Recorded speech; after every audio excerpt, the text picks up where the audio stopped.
تو آئیے سب سے پہلے جواب کے بارے میں بات کرتے ہیں۔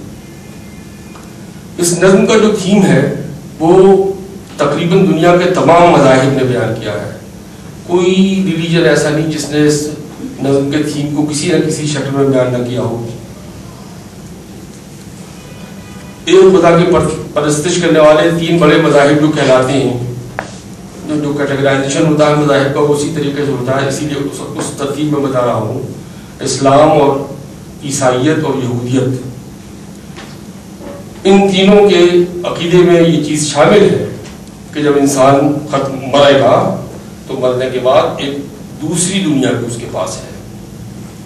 اسلام کا عقیدہ یہ ہے کہ انسان دنیا میں جو اچھے برے کام کرتا ہے اس کے بعد مر جاتا ہے، قیامت آئے گی، پھر ایک دن ڈے آف ججمنٹ قائم ہوگا، حشر کا دن قائم ہوگا۔ اس دن اس کے اچھے کام اور برے کاموں کا لکھا جوکھا ہوگا، اسسمنٹ ہوگا۔ اگر اس کے برے کام زیادہ ہوں گے تو اس کو سزا دی جائے گی، جب سزا ختم ہو جائے گی تو اس کو جنت میں داخل کر دیا جائے گا۔ اگر اس کے اچھے کام پہلے سے اچھے ہیں، برے کاموں سے زیادہ ہے، تو اس کو براہ راست جنت مل جائے گی، جہاں اس کو ایٹرنل لائف ملے گی، ابدی زندگی ملے گی، ہمیشہ کی زندگی ملے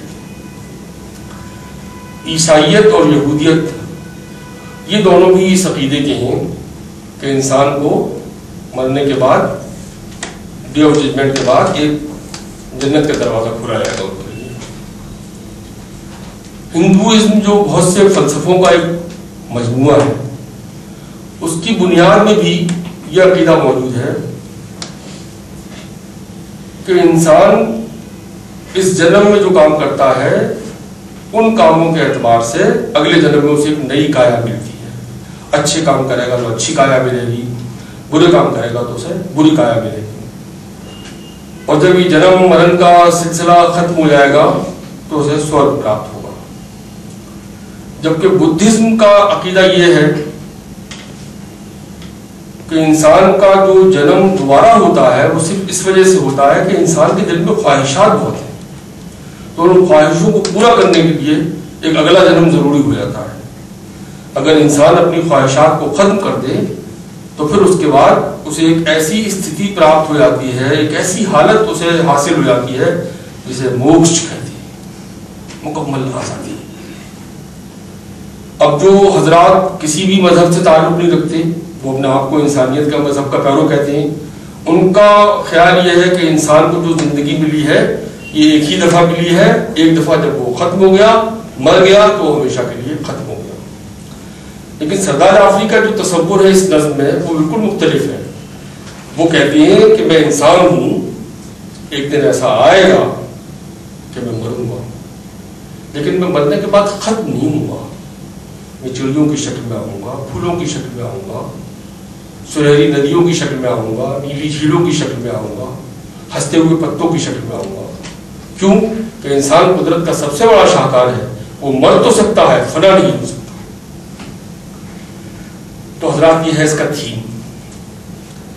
اب دیکھیے تھیم ہی خالی جو ہے وہ کسی ادب کو ادب نہیں بناتا۔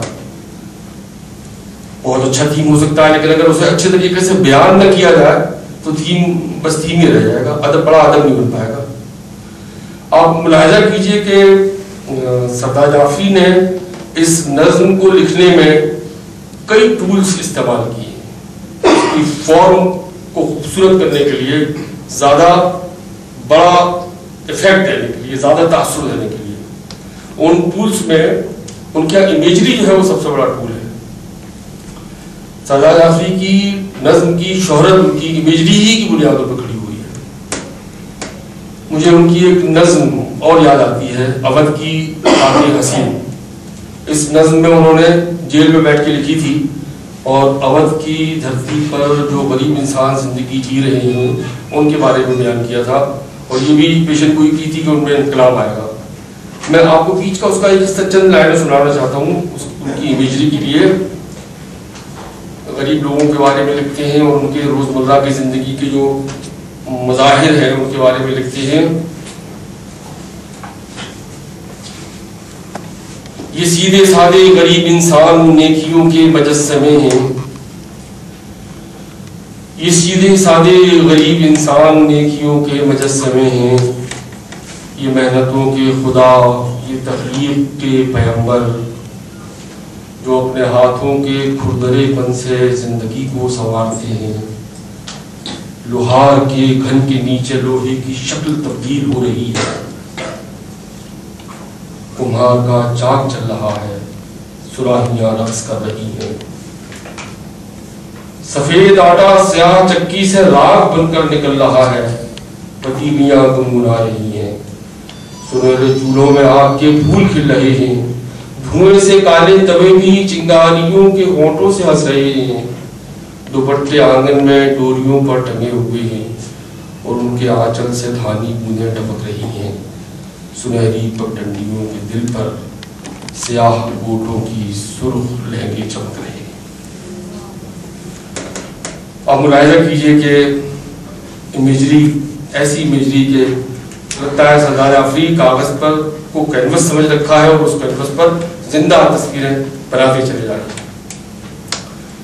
اس نظم کو اگر ہم مختصراً دیکھیں تو آپ دیکھیں گے کہ اس نظم کو سردار جعفری نے 3 حصوں میں تقسیم کیا ہے۔ پہلا حصہ تو وہی جس میں موت کا ذکر ہے، دوسرا حصہ وہ جس میں وہ بیان کرتے ہیں کہ میں موت کے بعد ان شکلوں میں واپس آؤں گا، اور تیسرے حصے میں جس میں وہ اعلان کرتے ہیں کہ میں امر ہوں، انسان امر ہے، انسان جو ہے وہ بالکل فانی نہیں ہے، کیونکہ یہ قدرت کا بہت بڑا شاہکار ہے، یہ مر تو سکتا ہے، ختم نہیں ہو سکتا، فنا نہیں ہو سکتا۔ تو اس کے بالکل سامنے 3 حصے ہیں، اور جعفری نے جب اس کو کتاب میں چھاپا تب وہاں پر بھی اس کو اس طریقے سے لکھا گیا ہے کہ یہ 3 حصوں میں بٹی ہوئی نظر آتی ہے۔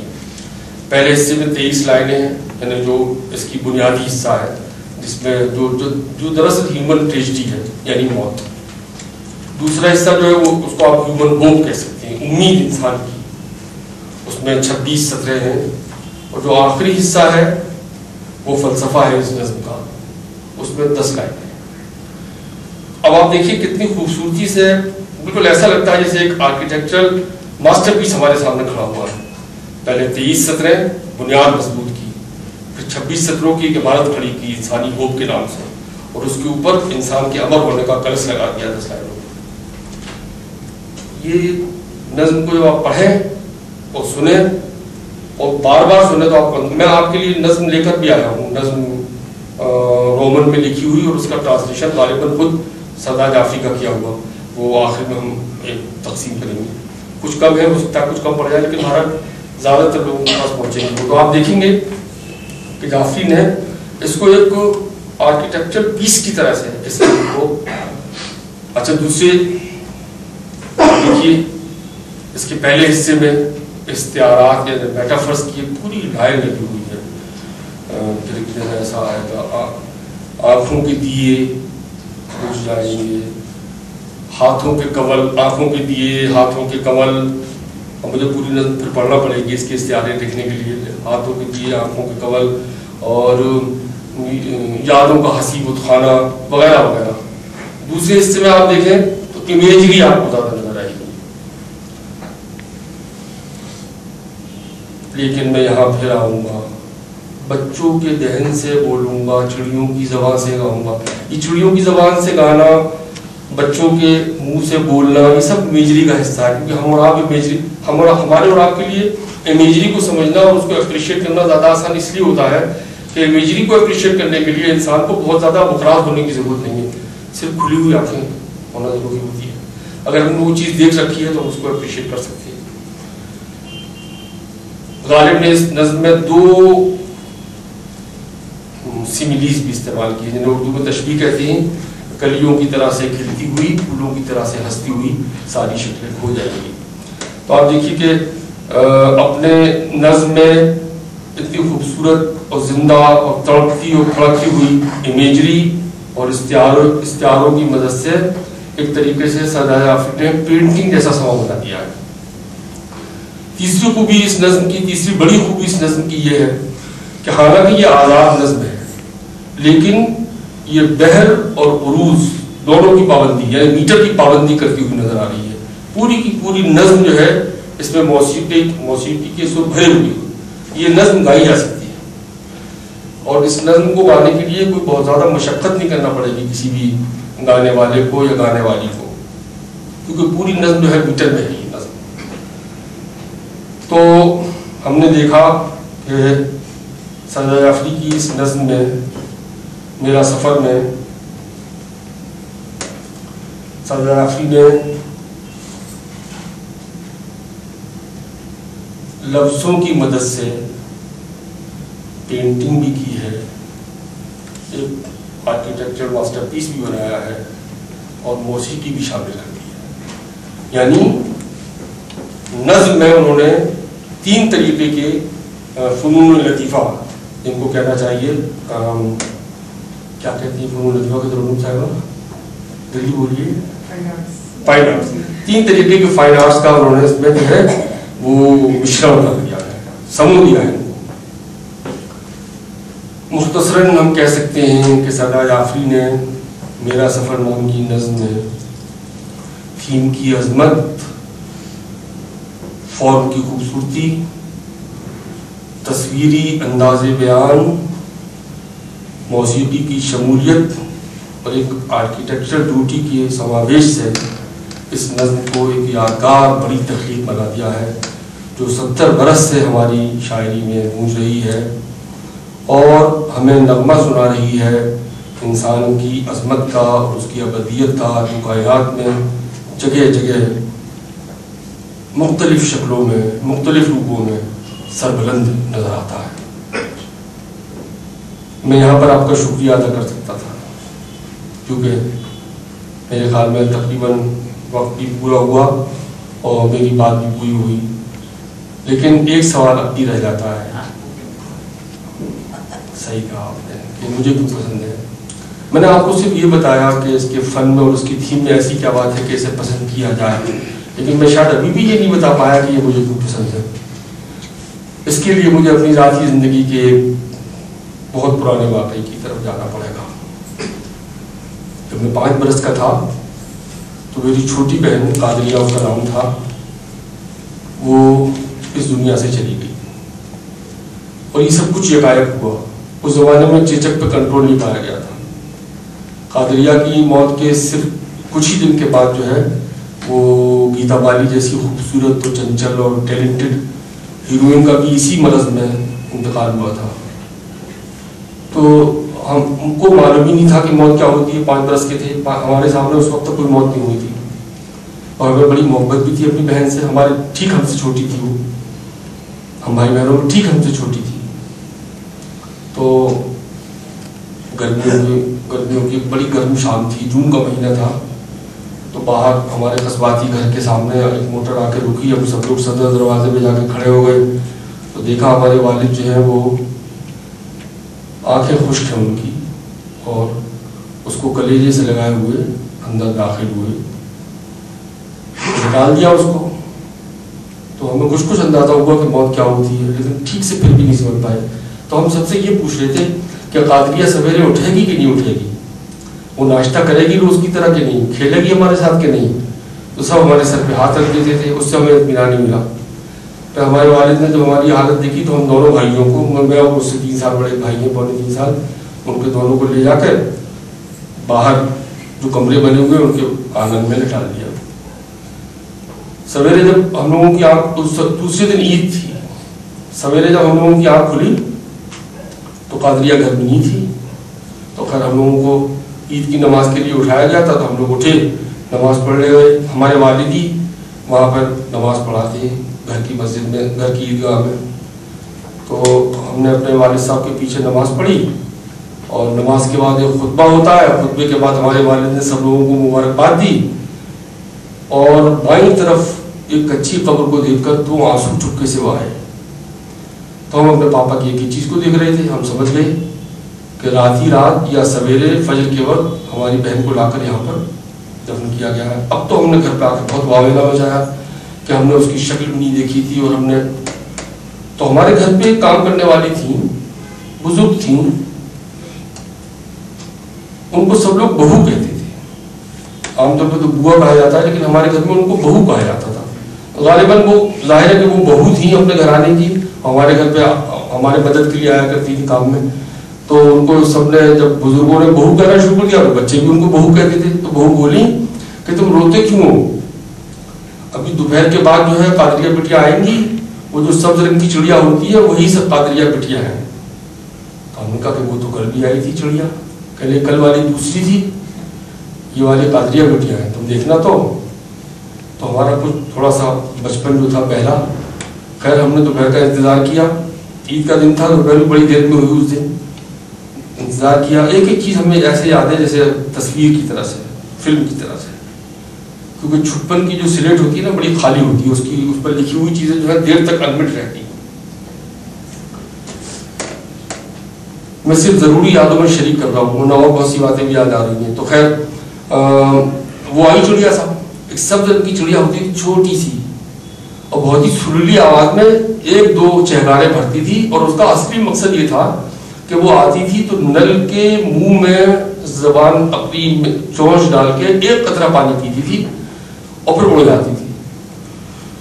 تو اس کو جب اتنا جلدی اڑتے دیکھا تو بہو بولی کہ یہ قادریہ بٹیا زیادہ دیر تک تھوڑی بیٹھتی ہیں, انہیں اور رشتے داروں کے پاس جا کے تو اپنی شکل دکھانی ہوتی ہے. تو ہمارا بچپن بہل گیا کسی نہ کسی طرح سے. پھر خیر بڑے ہو گئے تو تھوڑا تھوڑا سمجھنے لگے. جب ہم 11ویں درجے میں آئے علی گڑھ میں, وہ پری یونیورسٹی کہلاتا تھا اس زمانے میں, اب تو ختم ہو گیا, اب تو سب جگہ بھائی کیا پلس 2 ہو گیا. تب ہم نے سردار جعفری کی یہ نظم پہلی دفعہ پڑھی. ارے تو ہم تو چونک گئے, لیکن میں یہاں پھر آؤں گا, بچوں کے دہن سے بولوں گا, چڑیوں کی زبان سے گاؤں گا. تو ہمیں کچا کچا شک ہونے لگا کہ یقیناً وہ چڑیا جو تھی ہماری بہنی ہوا کرتی تھی. خیر پھر استادوں نے ہمیں اس نظم کی خوبیاں بتائیں وغیرہ وغیرہ. اب تو ہم بہت عمر کے حساب سے بہت بڑے ہو گئے, اب تو ہمارے بچے بھی ماشاءاللہ بچے نہیں بڑے ہو گئے, سامنے بیٹھی ہماری بیٹی. تو لیکن اب بھی جب اپنے گھر جاتے ہیں مہاراجہ شریف تو بے حد گرمی میں, جون کے مہینے میں جب سورج آگ اگل رہا ہوتا ہے اور سارے گھر والے, دوسرے تمام گھر والے لمبے لمبے پردے ڈال کر اور نم اور ٹھنڈے دالانوں میں آرام سے سو رہے ہوتے ہیں, میں باہر نکلتا ہوں اور کوشش کرتا ہوں کہ وہ مجھے چڑیا پھر سے نظر آ جائے. اور کبھی کبھی اب بھی نظر آ جاتی ہے. آئی, ایک قطرہ پانی کا پیا, اور اس چڑیا کی عادت ہوتی ہے اگر کسی انسان کو دیکھ لے تو اس کی طرف منہ کر کے ایک دفعہ سیٹی سی بجاتی ہے. تو اس کو ہماری بہو کہا کرتی تھی, وہ ہماری بہو جو تھی, جو ہم نے ابھی آپ کو بتایا بزرگ عورت, وہ کہا کرتی تھی سیٹی نہیں, یہ سلام کرتی ہے اپنے بھائی کو. تو ابھی بھی وہ ایک قطرہ پانی کا لیا اور سلام کری اور پھر سے ہو جاتی ہے. جب وہ موسم نہیں ہوتا گرمیوں کا تو ہم اس کو اس قادریہ گرلز کالج میں جا کے دیکھتے ہیں, جو ہم بھائیوں نے اس کی یاد میں تعمیر کیا علی گڑھ میں, ایک گرلز کالج. اس کی ہر کھڑکی میں ہمیں وہ مسکراتی ہوئی نظر آتی ہے. اور انسان جو ہے مرنے کے بعد فنا تھوڑی ہوتا ہے, اپنی کسی کتاب میں, اپنی کسی یاد میں, اپنے کسی نظریے میں, اپنے کسی نہ کسی شکل میں زندہ رہتا ہے. کبھی پھولوں کی شکل میں, کبھی ایک سبز پرندے کی شکل میں. اور یہ سب اس لیے کہ جو پوئٹک ریئلٹی ہوتی ہے وہ دنیا کی ریئلٹی سے زیادہ خوبصورت ہوتی ہے.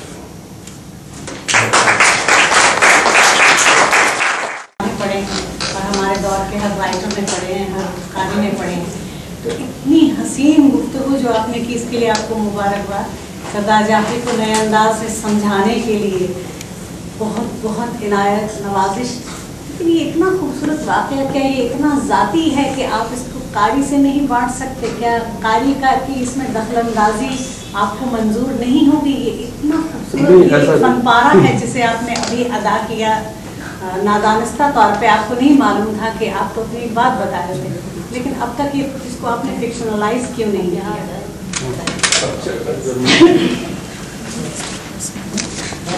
بہت شکریہ ترنم صاحبہ. ایسا تو نہیں کہ میں اس کو کسی فکشن کا حصہ نہیں بنانا چاہتا. اصل میں اس واقعے کو اپنے والد کی میں نے بایوگرافی لکھی ہے, اس میں اچھی خاصی طویل بایوگرافی ہے. اس واقعے کو میں نے اس میں کہیں پہ ذکر کر دیا. پھر کبھی ذہن میں یہ آیا نہیں کہ جب ایک واقعہ ذکر ہو چکا ہے تو اس کو پھر کسی کہانی کا یا ناول کا حصہ بنایا جائے, اور کوئی اس کے علاوہ بات نہیں. میں اس واقعے کا ذکر کر چکا ہوں یاد حسن نام کی کتاب میں, اور اس میں اتنی تفصیل کے ساتھ اور اس طریقے سے تو نہیں تھا، لیکن وہ میں نے اپنے والد کے پرسپیکٹو میں، ان کے پس منظر میں لکھا تھا کہ وہ کس طریقے سے انہوں نے اپنی چھوٹی سی بچی کی موت کو برداشت کیا.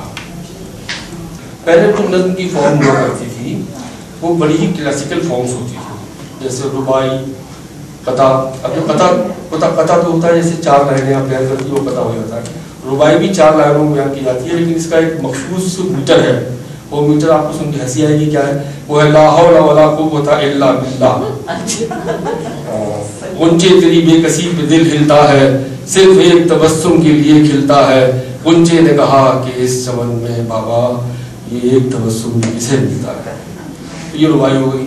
مسدس کہتے ہیں، اردو کا تو کوئی نہیں بیٹھا ہے یہاں پہ، بیٹھے ہیں کئی لوگ. مسدس جو ہوتا ہے اس میں ہوتا ہے کہ اس میں 50 چیزیں مسدس میں کہی گئی تھیں پہلے زمانے میں. جو جیسے اپنے یہ انیس کے مرثیے بھی جو تھے مسدس میں ہوتے تھے، 4 لائنیں پھر 2 لائنیں، 4 لائنیں پھر 2 لائنیں. یہ مختلف شکلیں تھیں نظم کہنے کی. لیکن جو فارم بدلا، آپ نے صحیح سوال کیا، اچانک ذہن میں اٹھا کہ فارم سے کیا پہ اتنا زور کیوں اشرف صاحب نے. دیکھیے ایسا ہوتا ہے کہ یہ بندھی ٹکے والے جو فارمز ہوتے ہیں نا، ان میں بندھی ٹکی ہی باتیں کہی جا سکتی ہیں.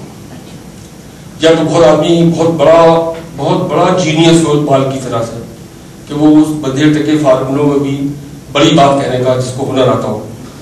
تو جو شاعر ہمارے بعد کے ہوئے، خاص طور سے 1920 اور 1925 کے بعد کے شاعر، انہوں نے سوچا کہ جو ہم کہنا چاہتے ہیں، جو ہمارے کہنے میں انفرادیت ہے، ایک طریقے کا ایک بالکل مخصوص اور الگ انداز ہے، اس کو ہم اس پرانے اسلوب میں نہیں کہہ سکتے.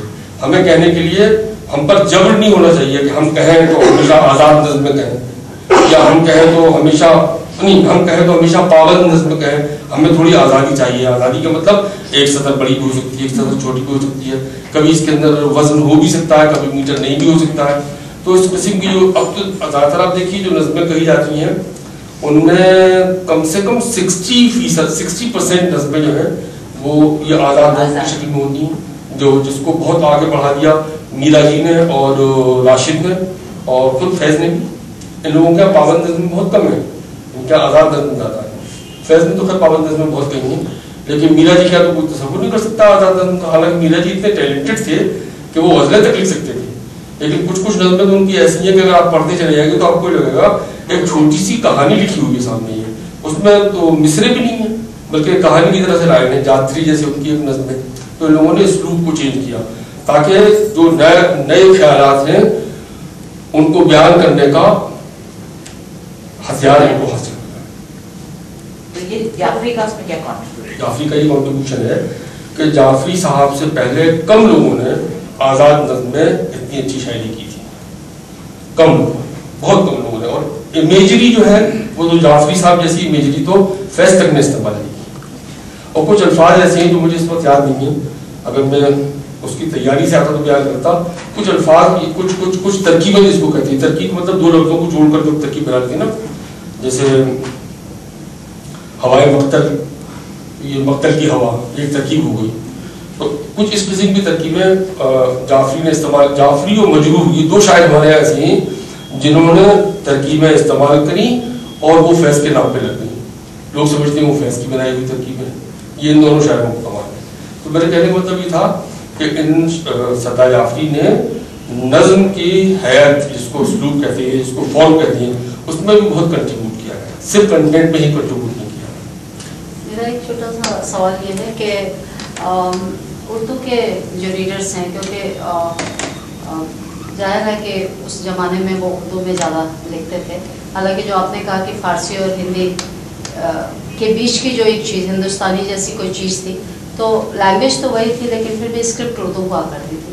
اردو کے جو پاٹھک ہیں ہمارے یہاں ابھی تک بھی کہا جاتا ہے جیسے کہ ابھی بھی وہ ٹریڈیشنل جو فارم آف ایکسپریشن ہے اس میں ہی زیادہ اٹکے ہوئے ہیں. میں کہنا چاہوں گی نہیں ایسا کچھ نہیں. تو انہوں نے آپ ریڈرز کی بات کر رہی ہیں یا رائٹرز کی بات کر رہی ہیں؟ میں ریڈرز کی بات کر رہی ہوں، رائٹرز کی نہیں. ریڈرز کو تو جو اچھا تب ملے گا، جس فارم میں ملے گا اس کو پڑھے گا. یہ میں پوچھنا چاہتی ہوں کہ کیا انہوں نے ان کو خوش آمدید کیا، ویلکم بہت کیا؟ خوش آمدید کیا، بہت خوش آمدید کیا. کیونکہ میں نے آپ سے عرض کیا اب جتنی بھی شاعری لکھی جاتی ہے وہ 60% جو ہے